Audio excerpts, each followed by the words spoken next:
মহিলারা তালিম বা তাবলীগের জন্য ঘর থেকে যে বের হয় তা কতটুকু জায়েজ? আল্লাহ রাসূল বলছেন যে স্বামীকে না বলে নফল রোজা থাকতে পারে না। ইবাদতের জগতে সবচেয়ে দামি ইবাদত হচ্ছে নফল সিয়াম থাকা, রোজা থাকা। বলতে পারেন ইবাদতের জগতে সবচেয়ে দামি ইবাদত কি? সিয়াম, রোজা থাকা। নফল রোজা থাকতে পারেন একজন নারী স্বামীকে না বলে। শুনুন, নারীদের এই থানা ওই থানা, এই জেলা ওই জেলা বক্তব্য দিয়ে বেড়া, এটা নাজায়েজ, হারাম। আয়েশা রাদিয়াল্লাহু তাআলা আনহা আল্লাহর নবী দুনিয়া থেকে চলে যাওয়ার পরে 18 বছর বেঁচে ছিলেন।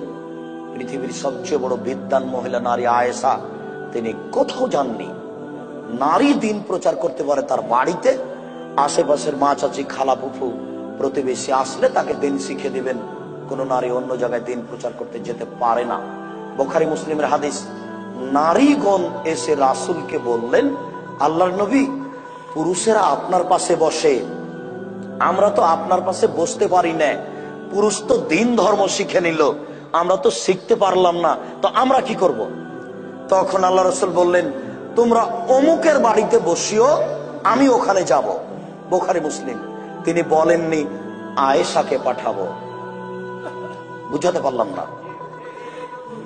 মহিলারা বলল যে পুরুষেরা আপনার পাশে বসে দিন ধর্ম জেনে নিল, আমরা আপনার পাশে বসতে পারি না, দিন ধর্ম জানতে পারলাম না, কি করব?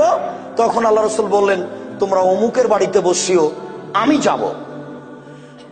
তিনি বললেন না আয়েশাকে পাঠাবো। ভুল সিদ্ধান্ত। নারী এই জেলা ওই জেলা, এই পাড়া ওই পাড়া দিন প্রচার করতে যেতে পাবে না, তাদের এটা সুযোগ নেই। তারা বাড়িতেই আশেপাশে কেউ আসলে, আত্মীয় স্বজন আসলে তাদেরকে দিন ধর্মের কথা বলবে, স্বামীর অনুমতি নিয়ে বলতে হবে। স্বামীর অনুমতি নেই, কাজ চলবে না। মহিলা কিংবা পুরুষ উভয়ের উপরে ইলমে দ্বীন শিক্ষা করা ততটুকু ফরজ যা আল্লাহ তাআলা ফরজ করেছেন।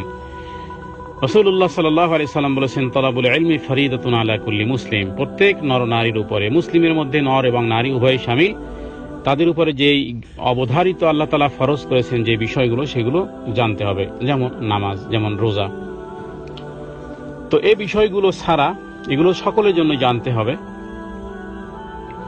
এছাড়া মহিলাদের জন্য রাসূলুল্লাহ সাল্লাল্লাহু আলাইহি সাল্লাম অত্যন্ত সংক্ষিপ্ত করেছেন, আর তা হলো নবীজি বলেছেন, ইদা সাল্লাতিল মারআতিল খামসাহা, যখন কোন মহিলা 5 ওয়াক্ত নামাজ পড়বে, ওয়াসামাত শাহরা, এবং রমজান মাসে রোজা রাখবে, ওয়াহাসসানাত ফারজাহা, এবং তার লজ্জাস্থানের সংরক্ষণ করবে, ওয়াইতাআত যাওজাহা, এবং স্বামীর কথা মতো চলবে, কিলা লাহা, তাকে বলা হবে, ইদখিলিল জান্নাহ, তুমি জান্নাতে প্রবেশ করো, মিন আইয়ু আবওয়াবিন শি'তা, তুমি যেই কোনো দরজা দিয়ে ইচ্ছা তুমি জান্নাতে প্রবেশ করো। এখানে রাসূলুল্লাহ সাল্লাল্লাহু আলাইহি সাল্লাম জান্নাতের সার্টিফিকেটও দিয়েছেন, এবং মহিলাদের কর্মক্ষেত্র, মহিলাদের দ্বীনদারির দৌরত্বের সীমানাও নবীজি এখানে বাতলে দিয়েছেন। ইবনে হিব্বানের হাদিস। মহিলারা ঘর থেকে তাবলীগের জন্য বের হওয়া বিষয়টি, এটি একটি বিতর্কিত বিষয়, এবং কোরআন এবং হাদিসের বাইরে একটি মন গড়া একটি সিস্টেম চালু করা।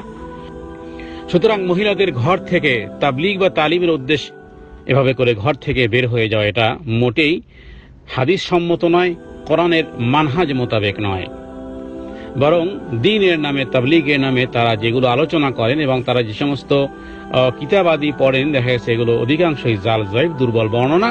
আর এর দ্বারা মহিলা সমাজের মধ্যে বিভিন্ন কুসংস্কার এবং ইবাদতের নামে হাজারো হাজারো বেদাহ